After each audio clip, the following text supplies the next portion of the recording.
अस्सलाम वालेकुम, welcome to siyaset.pk। आज का कुछ वायरल कंटेंट और उन पर सोशल मीडिया का तज्जिया लेकर आपकी खिदमत में हाजिर हूँ। रिगिंग के हवाले से आप तहरीक इंसाफ को छोड़ें, रोजाना की बुनियाद पर कोई ना कोई नून लीग का बंदा खड़ा हो जाता है और कहता है कि भाई इस किस्म के मैंडेट के ऊपर हम लानत भेजते हैं। ठीक है। इवन कि आज कुछ इस्टेब्लिशमेंट से क्लोज लोग, उन्होंने भी, जिन्होंने ये सारा इलेक्शन करवाया, सारा ड्रामा रचाया गया है, उन्होंने भी कहना स्टार्ट कर दिया कि भाई ये चीज़ें चल नहीं सकती हैं। उसके बाद आज आलमी रेटिंग एजेंसी मोडीज ने पाकिस्तान के हालिया इंतखाबात को मुतनाज़ा करार दे दिया। ठीक है। अब आप मुझे बताएं, क्योंकि अब ये जो हुकूमत बनने जा रही है शहबाज शरीफ की, ये पहले एक्सपेरिमेंट हो चुका है, आपके सामने किस तरीके से चली थी। उस वक्त भी आईएमएफ आया था, उन्होंने कहा था कि भाई नहीं, हमें इनके ऊपर यकीन नहीं है, क्योंकि हमने पैसे उस बंदे को देने हैं जो कि लॉन्ग टर्म का एक्चुअल, जिसके पीछे लोग होंगे, लोगों का मैंडेट लेके आया था। इसी वजह से वो इमरान खान को भी मिलने गए थे। ठीक है। तो अब इन्होंने शहबाज शरीफ को लगाने जा रहे थे, और इनकी एक एक अकलौती जो होप थी ना, वो ये थी कि इनको आईएमएफ से पैसे मिल जाएंगे। अब जिस तरीके से रिगिंग इंटरनेशनल मीडिया के ऊपर एक्सपोज हुई है, गने लेके हमारे मिलिट्री के लोग पोलिंग स्टेशन के ऊपर गए हैं, वीडियोज हैं जी, किस तरीके से वोटों को जलाया गया है, किस तरीके से ठप्पे लगाए गए हैं, सब कुछ पूरी दुनिया के सामने। अब आप मुझे बताएं, क्योंकि बहुत सारे लोग क्वेश्चन करते हैं, कहते हैं कि यार ये अमेरिका अमेरिका जो है, अगर ये आईएमएफ को कह देगा ये तो ना वो दे देंगे पैसे, लेकिन इस तरह नहीं होता है। लेकिन अमेरिका ने अगर इसी तरीके से पैसे देने होते हैं तो वो पहले वो जो जो 16 मंथ का इनका जो टेन्योर था, उसके अंदर वो क्यों इमरान खान से मिलने गए थे? उसकी एक वजह थी। बहरहाल एनीवेज, हम आगे चलते हैं। मैं कुछ कंटेंट काफ़ी सारा मैंने जमा किया हुआ है आपके लिए, बड़ा मज़ेदार किस्म का भी कंटेंट है कुछ, तो वो मैं आप लोगों के साथ शेयर करता हूँ। सबसे पहले चलते हैं जी हम डॉक्टर निसार चीमा साहब की तरफ। कहते हैं, मुझे जितवाने की पेशकश हुई, मैंने ठुकरा दी। पार्टी का नारा वोट को इज्जत दो है, तो झूठा मैंडेट कैसे लेता? ये क्लिप देखिएगा इनका। लेकिन बात यही, जब मैं हार गया इस हल्के के अवाम ने मेरे हक में वोट नहीं दिया, अक्सरियत ने मेरे मुखालिफ को वोट दिया, तो मैंने ज़ाहिर है कि वो मुझे तस्लीम करना चाहिए था नतीजा।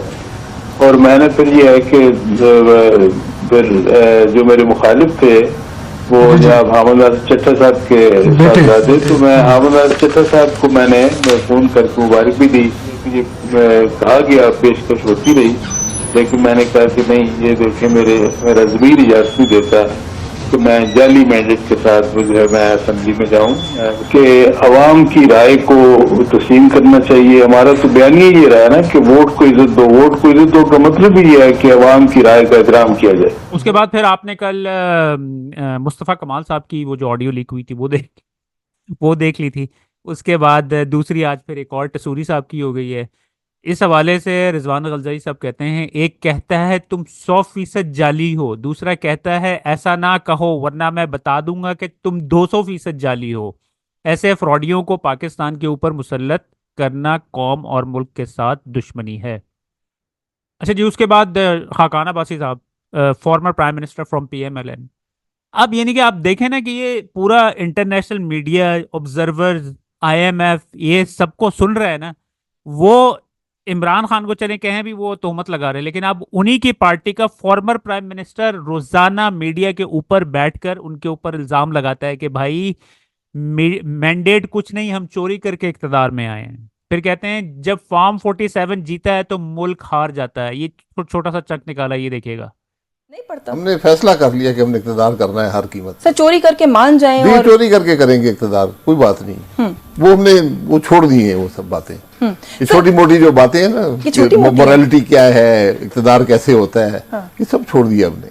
मैं नहीं कहता, हर शख्स कह रहा है कि वोट किसी और को मिला है, इलेक्शन कोई और जीता है। ये चीजें नहीं चलती। हमने बहुत माजी में सब कुछ ये किए हैं, ये बातें। इस सिस्टम से मैं बाहर रहना चाहता हूँ। पार्टी के जी तुम्हारा मैंडेट 40% जाली है, मेरा 100% जाली है, अजीब अजीब बातें हैं। मैं तो जिंदगी में ऐसी बातें सुनी नहीं। बार बार कहा है कि जब फॉर्म 47 जीतता है तो मुल्क हार जाता है। अच्छा जी, फिर अब आप अंदाजा करें, कामरान शाहिद जैसा शख्स, जो कि ये पिछले 2 सालों के अंदर जो कुछ भी हुआ है ना, इस शख्स का उसके अंदर भरपूर, इन जिन्होंने किया उनके साथ भरपूर साथ था प्रोपेगेंडा करने में, और पीटीआई को नीचे गिराने के अंदर, सब चीज़ों में इस बंदे का हाथ था। तो अब तारिक मतीन साहब कहते हैं डकैती, अब अंदाजा करें कि डकैती इतनी बड़ी है कि ये बंदा भी उसका अब दिफा नहीं कर सकता है। लेकिन आप सोचें कि नून लीग, उनको ये कोई शर्म लिहाज नहीं है सियासी तौर पे कि वो आज पिटीशन जो लेके गए इलेक्शन कमीशन, वो कह रहे हैं सीटें हमें दे दें। यानी कि कुछ थोड़ा सा यार, वो इस्लाम में कॉन्सेप्ट है ना कि आपके भाई का जो गोश्त है वो आप पे हराम है उसको खाना, किसी और की सीट्स है यार, ये आपकी सीट्स नहीं है। आपको शर्म नहीं आई जाके इलेक्शन कमीशन सारी पार्टियां पहुंच गई वहां पे कि हमें दे दें। सबसे बड़ा गुनाह कबीरा मैंडेट चोरी करना है। और अगर किसी एमएलए को ये पता है ना कि उसके हक में कोई इलेक्शन चुराया गया या उसने खुद किया है, जो चोरी करता है अपना हल्का, वो चाहे तारिक फजल साहब है, वो ख्वा इमरान खान है, वो ख्वा कोई और है, ये जिंदगी है क्या यार? आपकी मेरी डिबेटें सब फजूल और इरेलेवेंट हो जाएगी जब खुदा ने यहां से पकड़ना है ना कि तुमने हलफ जानते पूछते हुए कि तुम हारे हुए थे इस हल्के से और तुमने हलफ लिया, तो वो मामला तो छोड़ देना, मैं उसमें बात ही नहीं कर रहा, ना मैं उसको आग डाल रहा हूं। वो जानते हैं जो बेनिफिशियरी है धांधली के, छोड़े उनको पता होगा, एक बंदे को पता होगा। तारिक फजल का इमेज ये है मेरे ज़हन में कि शरीफ आदमी है। मैं तो ये कह रहा हूं कि अल्लाह को तो पता है ना कौन बेनिफिशियरी है धांधली का, कौन सा एमएलए कौन सा एमपी है, उसकी बख्शिश नहीं है। ये इख्तिदार क्या है यार, ठोकर है इख्तिदार। सिकंदर आजम ने कहा था कब्र के बाहर खाली हाथ दफना देना, मैं कुछ लेके नहीं जा रहा। आप क्या बात कर रहे हैं सर, कुछ भी नहीं है। जो धांधली का बेनिफिशियरी है, जो एमएलए, उनको तो पता है ना, और एमपीएस उनकी बख्शिश मेरे ख्याल में क्या था? 3 सीटें इस्लामाबाद की, 13 सीटें रावलपिंडी डिवीजन की, कराची की आपने ऑडियोज वीडियोस दिखाई। तो गवर्नर साहब कह रहे हैं मैं वोट ही नहीं पड़ा। देखे ना ये तो इलेक्शन की हकीकत, वो एक शेर है ना कि जन्नत की हकीकत तो मालूम है हमें। तो 14 सीटें लेके कह रहे हैं मैं वोट नहीं पड़ा, और सारी दुनिया को पता है। तो मेरे ख्याल है ये कि क्लोज टू सिंपल मेजॉरिटी या शायद सिंपल मेजॉरिटी से थोड़ा सा ऊपर पीटीआई की सीटें बन रही थी, जो ट्रिमिंग की गई है। ये ट्रिमिंग नहीं होनी चाहिए थी, ग्रेसफुली मैंडेट को एक्सेप्ट वो खान साहब कहते थे ना, अल्लाह अल हक है, सच का खुदा है, और सच इवेंचुअली सबके सामने आ जाता है। तो अब आप ये देखें, ये नदीम अफजल चंद साहब बैठे हैं, ये खुलेआम बता रहे हैं कि जिस तरीके से पीटीआई के लोगों को उठाया गया, उनको मारा गया। अब वो जो लोग ये कर रहे थे ना, जिन लोगों से काम करवा रहे थे, अब वो बंदा जो था वो उसको उसको इन्होंने इलेक्शन में सीट नहीं दी। तो उसने सारा कच्चा चट्टा खोल के सामने रख दी। ये क्लिप देखिए। मेरे मुकाबले था वो चीफ सेक्रेटरी जैद जमान गुजर का भांजा था, और ब्यूरोक्रेसी मुझे कहती थी कि जैद जमान कहता है कि मैंने इतनी सीटें मैनेज करके दी हैं पंजाब में, और 1 साल से मैं जख मार रहा हूं, मैं लोगों के घर तोड़ रहा हूं, लोगों की ऐसी तैसी कर रहा हूं, पीटीआई के लोगों की फलां जमातों, तो मेरी फैमिली को 1 सीट भी नहीं मिलेगी। कराची भी रौला पड़ा हुआ है, पीपल्स पार्टी की सीटें भी छीनी गई हैं, पीटीआई की सीटें भी कराची में भी छीनी गई हैं, वहां भी रौला पड़ा हुआ है। पंजाब में तो सीधी सी बात है, पंजाब में तो इंडिपेंडेंट लोग ज्यादा जीते हैं, कोई मैंडेट। तो अब मियां नवाज शरीफ को बुलाया गया, फिर लाडला बनाया गया, फिर उनके साथ जो कुछ हुआ, फिर देखें ये सजाएं देना इन्हीं दिनों में, सजाएं इद्दत की सजाएं।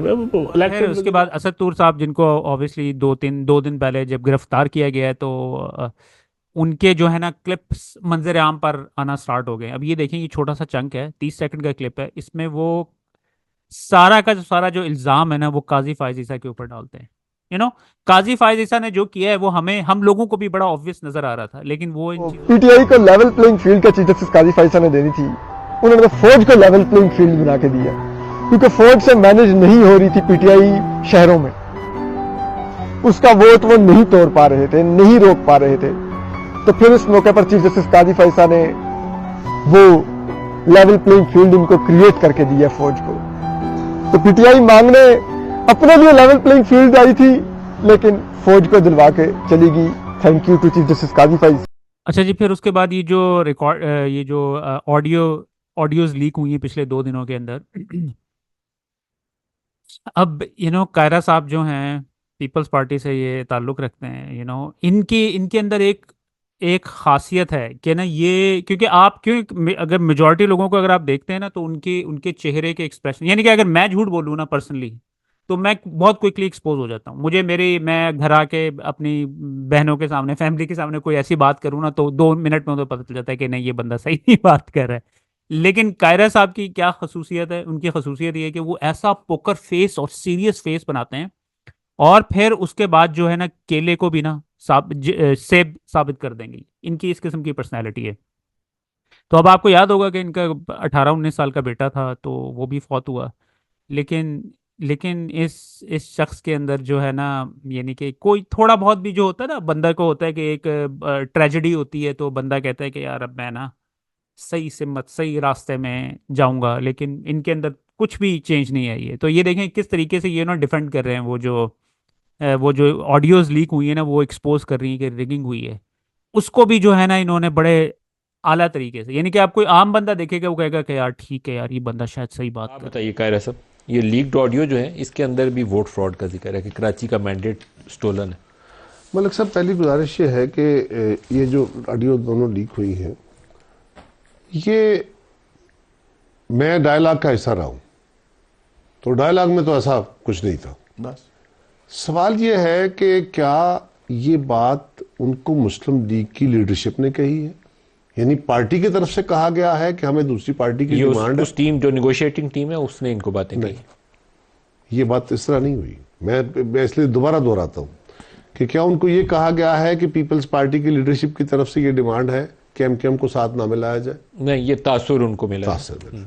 तो तासुर में किसी एक मेंबर ने बैठे हुए ये बात कह दी होगी, गवर्नरशिप उनको ना, हमारी तरफ से किसी में गवर्नरशिप, मैं गुजारिश कर, हमारी तरफ से किसी मेंबर ने मुस्लिम लीग को कहा होगा कि जी हमें तो किसी की जरूरत ही नहीं है, ये अपना व्यू है ना, अभी बैठे हुए हम 3 बैठे हुए हैं, मैं कहता हूँ कि हमें तो जरूरत ही नहीं है, हमारे तो मेंबर ही तादाद पूरी हो जाती है, तादाद पूरी, तो हम क्यों जी वो बार्गेन करें?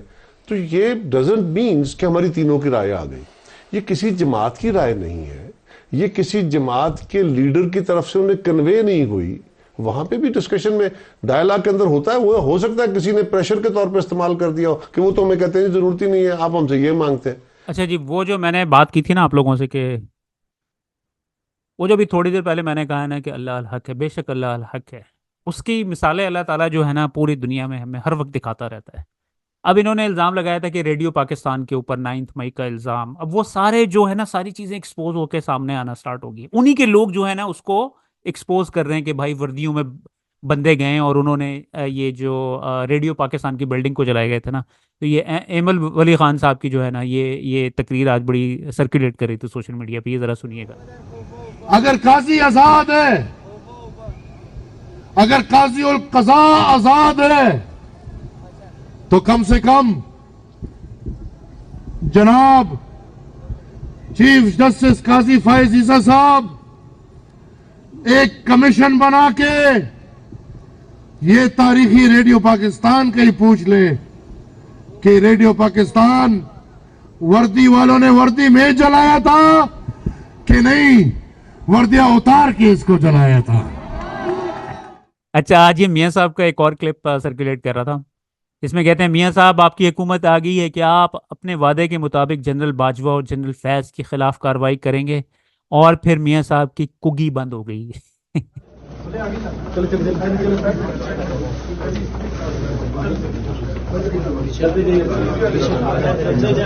मियां साहब प्लीज आगे चलिए, जो सवाल पूछने दीजिए। मियां साहब ये बताएं कि आप साबिक जो फौजी आमिर और डिक्टेटर हैं उनके खिलाफ कानूनी कार्रवाई करेंगे आप? जनरल बाजवा और जनरल फैज खिलाफ कोई कार्रवाई करेंगे मियां साहब? मियां साहब आपने कुछ हवाला जलसे में सर आपने जनरल बाजवा और जनरल फैज पे इल्जाम लगाया था सर, आप अब कार्रवाई करेंगे सर? जनरल फैज और बाजवा के खिलाफ कार्रवाई करेंगे मियां साहब आप? आपकी हुकूमत आ गई है sir.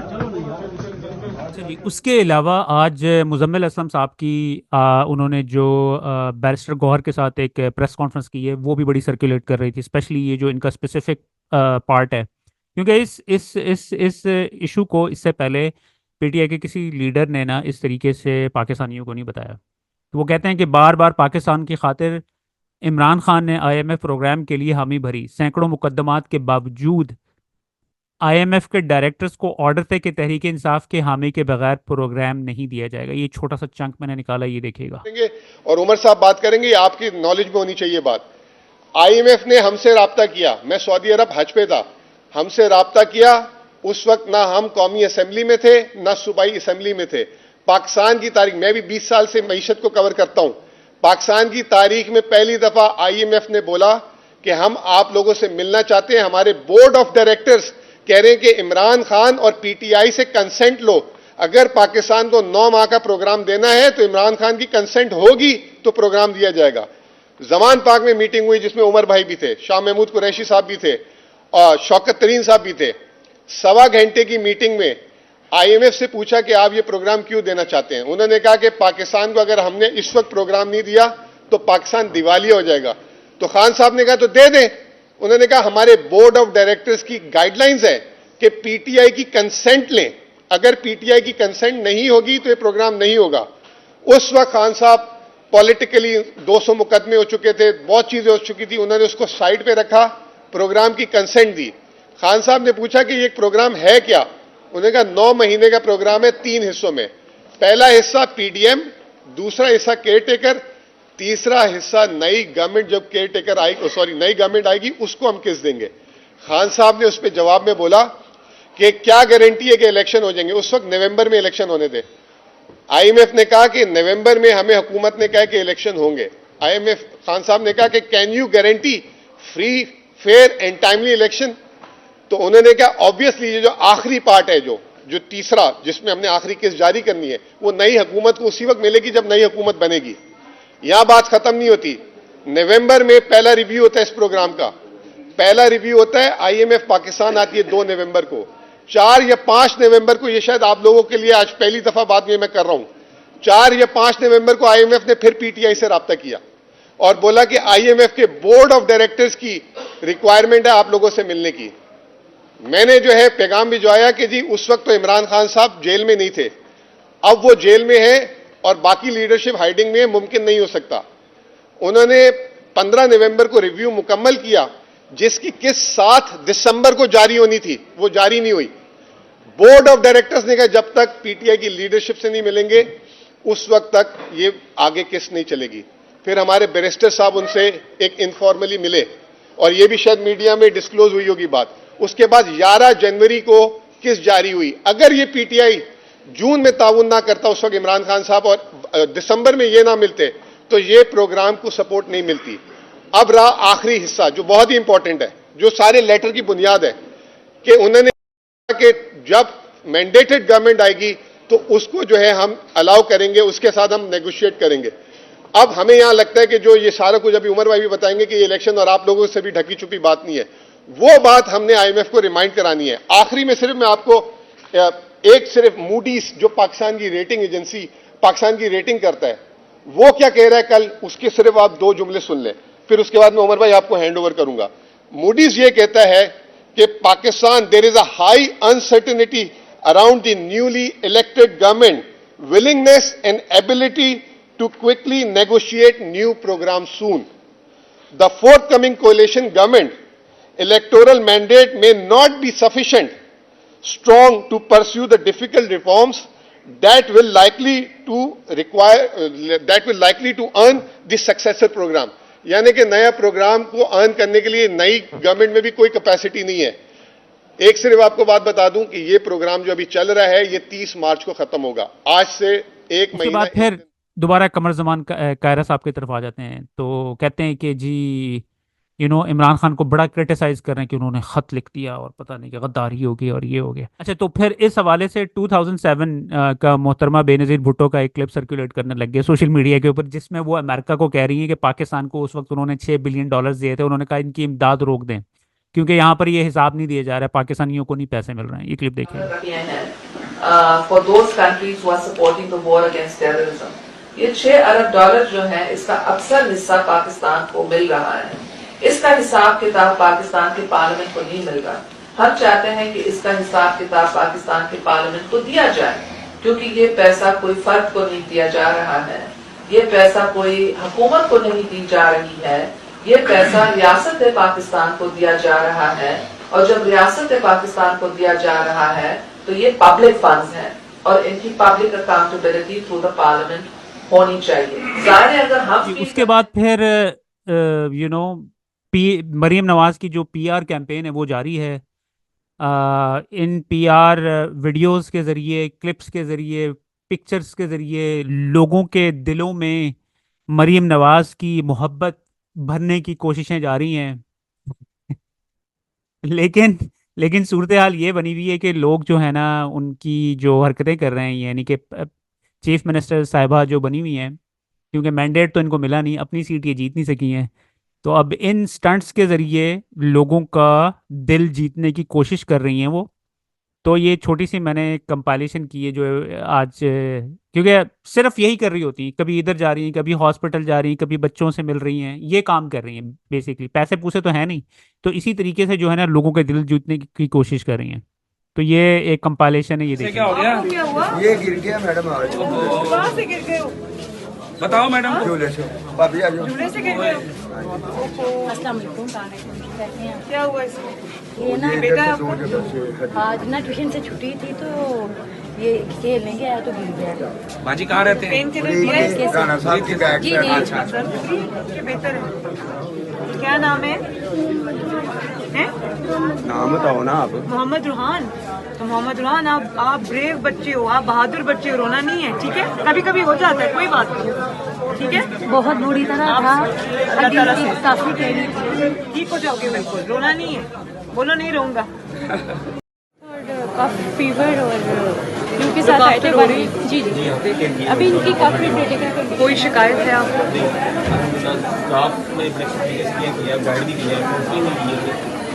Everything is explained like उनकी कंडीशन उनकी अल्लाह ताला से।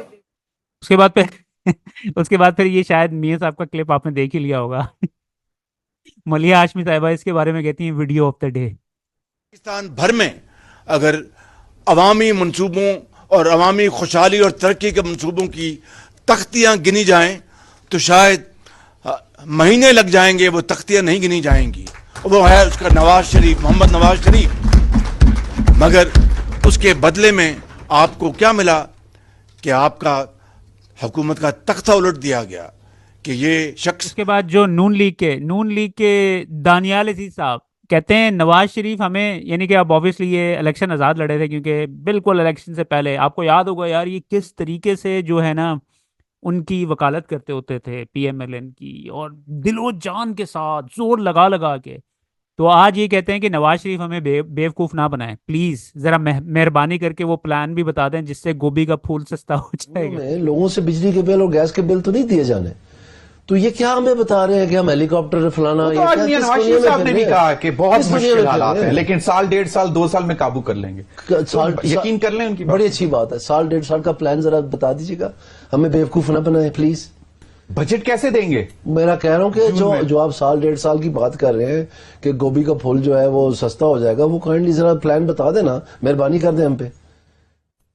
अच्छा जी, फिर उसके बाद एक अच्छी चीज़ देखने को ये मिली कि पिछले 2 सालों से बेचारे इनके सारे जो लीडरान थे वो बिल्कुल छुपे हुए थे, दुबके हुए थे, उनकी आवाज़ नहीं निकल रही थी। तो आज ये साबिर शाकिर साहब ने ना ये वीडियो क्लिप शेयर किया है, साथ कहते हैं कि जी PTI के अंदर दोबारा ज़िंदगी लौट आई है। तो ये मैंने एक छोटी सी कंपाइलेशन की है क्लिप्स की, ये देखिएगा। पाकिस्तान की आन, पाकिस्तान की जान, पाकिस्तान की आन, पाकिस्तान की शान, पाकिस्तान की जान, कौन बचाएगा पाकिस्तान? आप कहना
उसके बाद फिर आज ख्वाजा आसिफ साहब जो है ना मीडिया से बात कर रहे थे, मीडिया से बात करते ना एक ही सांस में उन्होंने कॉन्ट्राडिक्शन भी डाल दी। पहले कहते हैं अल्लाह ताला के बाद वज़ीर आज़म बनाने की पावर अगर ज़मीन पे किसी के पास है तो वो नवाज शरीफ के पास है, ठीक है जी। फिर आगे कहते हैं कि जी गुज़श्ता दौर में जो कानून साजियाँ होती थी ना, वो सारी की सारी मिलिट्री जो इस्टेब्लिशमेंट है ना, वो हमें इकट्ठा करती थी और किस तरीके से हमसे कानून साजी पास करवाती थी, ये देखें। मफादात, सियासी मफादात के लिए नहीं, मुल्क के मफादात के लिए और हमारी जो नौजवान नस्ल है, हमारे मुस्तकबिल के लिए इकट्ठे बैठ के इसका हल निकालना चाहिए। मैंने अभी एग्जाम्पल दिया है कि हमने ये कोशिश अपोजिशन में भी की थी, लेकिन हमें हमारा हाथ जो है झटक दिया गया था। आप देखें कि उस दौर के अंदर हम लेजिस्लेशन के लिए ISI के मैच में जाते थे और जनरल बाजवा और जनरल फैज बैठ के हमसे लेजिस्लेशन करवाते थे। आमला की भी और FATF की भी, दोनों लेजिस्लेशन जो है ना वो फौज की और ISI की इंटरवेंशन से हुई थी। उस माहौल में फिर क्या हो सकता है? उस माहौल में जो आज माहौल देख रहे हैं आप जो है, ये उस वक्त की जो है जो बिगाड़ जो पैदा हुआ है उसको हम भुगता रहे हैं। अच्छा यार, कैसे सवाल कर सकता हूँ जी? तू 10 करो जनाब। सुनो फिर सर, वो यार टाइम तो ही आया है। अच्छा, मौलाना फजलुर रहमान साहब जो है ना, वो उनको फाइनली उनकी जो ब्लैकमेलिंग चल रही थी ना पिछले कुछ दिनों से, तो वो ये देखें जी जनाब, नून लीगी और पीपल्स पार्टी वाले लोग पहुंच गए हैं। मौलाना साहब के बारे में जो भी कहें, उनकी चाहे 1 सीट है चाहे 2 सीटें हैं, लेकिन उनकी जो है ना वो जिस तरीके से बात करते हैं ना, और उनका दड़का जो है वो हर जगह पे सुना जाता है, वो सबको नीचे ढा लेता है।